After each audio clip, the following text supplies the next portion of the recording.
حضرت عمر فاروق رضی اللہ تعالی عنہ اسلام کے دوسرے خلیفہ ہیں۔ آپ کے دور حکمرانی کو خلافت راشدہ میں شمار کیا جاتا ہے۔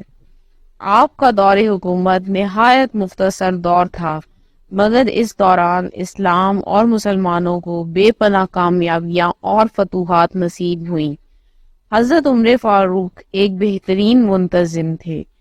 آپ کا دور وہ زمانہ تھا جب حکمران عوام کا خادم ہوا کرتا تھا۔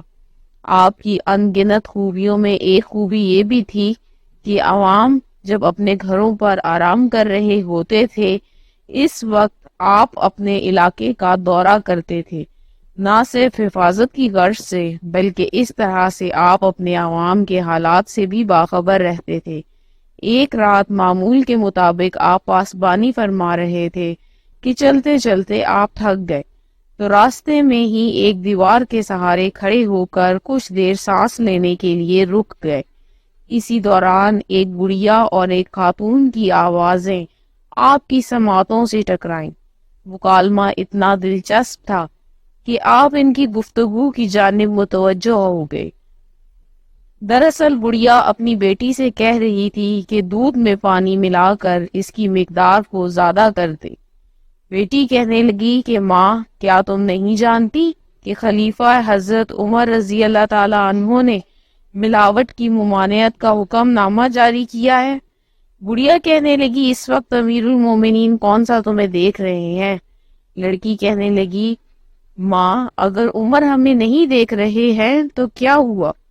عمر کا رب تو ہمیں دیکھ رہا ہے۔ حضرت عمر فاروق کو اس لڑکی کا خوف الہی بے حد پسند آیا۔